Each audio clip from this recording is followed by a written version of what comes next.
head over to Tuscaloosa, where, I mean, I said it in the title of the video when we posted our preview, game of the year. And I mean, absolutely turned out to be just Second that. half of the year. Yeah, second half of the year. That was honestly an unbelievable effort by Georgia coming in that ball game. I know Carson Beck was getting a lot of criticism for the way that he played, but it was a pretty gutsy performance from him in the second half, stepping into some of those throws that he made. I came away, not necessarily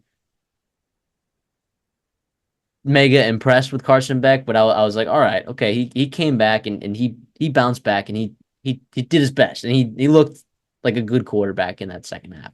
The thing that scares me about Alabama is like you're up 28-0, okay, and your running backs combined for 11 carries. Yep. So I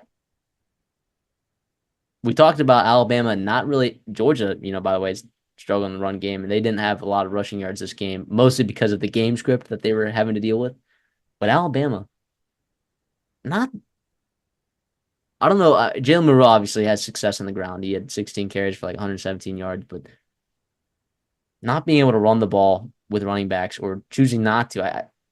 In games like this, where you saw it almost hurt them. If it not for the heroics of Brian Williams and Jalen Monroe, they would have lost this game.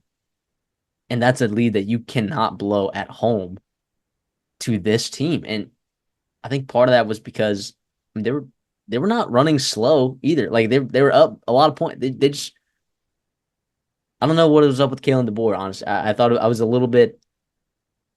I was not impressed with the second half play calling there from Alabama. I thought that they should have slowed it down. I thought that their running backs, Jam Miller and Justice Haynes, who are both really good. I think I don't know why they didn't get more touches. I thought it was weird.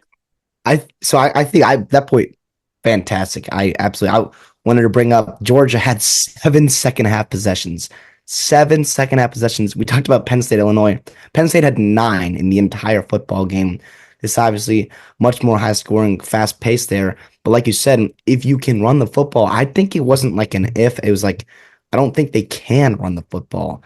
I I mean, Haynes outside that one run was not very good, and neither was Miller. And even in the pass game, they tried to get short passes going to Haynes. He had a chance to, I thought, get a first down, and he couldn't. And whatever happened, he stopped running. He kind of felt the defender on his back. This is Regardless, Georgia we're though, talking about though too. I get that. I get that absolutely. And Yeah, I, to me, I almost take the other side of things where it's like we saw when things go right or when you're playing very well, you're a really, really good football team, potentially the best in the country as they moved up to number one in the AP poll. Which, wait, whatever. That's going to fluctuate. I think, them, Texas, whoever else, Ohio State, they're going to be fluctuating all season long. But I still think there's room to grow too. And that's the exciting thing for Alabama and for Georgia too. Like the fight and resilience, that stuff was also fantastic too. To go on the road, go down that much, and to be able to come back, hit some big plays, get stops, turnovers defensively. I don't know. I really don't know. I texted a Bama fan right when they won, and of course they were upset. And I was like, only a freaking Bama fan would be upset beating Georgia number two right after that game. But that's the reality too. Is like they know they understand that this game should not have been a game in that second half, and I can't quite pinpoint it. I don't know. Like you said, is it DeBoer and that pass that Sheridan and not running the football, or is it not being able to run the football? And I think both, either or, is concerning. Is absolutely concerning.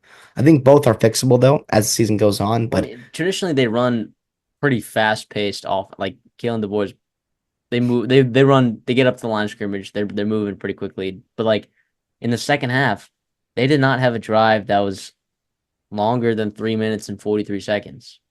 So, and some of that was, quick hitters, but we still they actually they only had 2 3 and outs in the second half. Like how do you run 6 plays and you're only able to run 2 minutes 32 seconds left off the clock when you're up however much they were up with 9:46 left to go? Like yeah. that to me was a little bit alarming.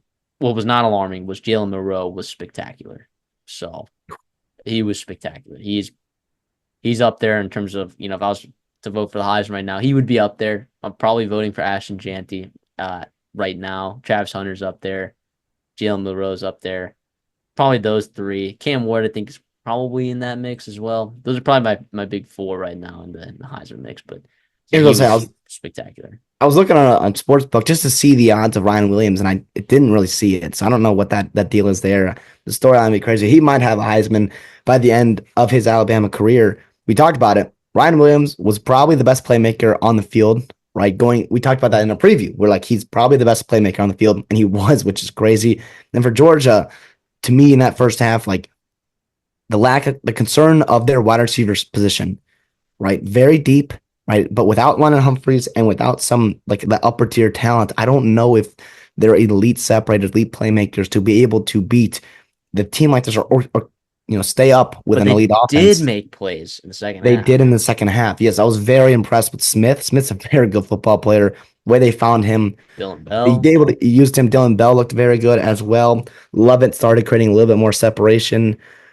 So we'll see, obviously. And Georgia haven't looked great, but again, they lost by 7 points on the road because Ryan Williams had a monster game, two crazy catches. They'll figure things out. They got a couple weeks before Texas and Ole Miss and Tennessee in November. So we'll see. Kirby Smart obviously would have loved to win here, but don't get it.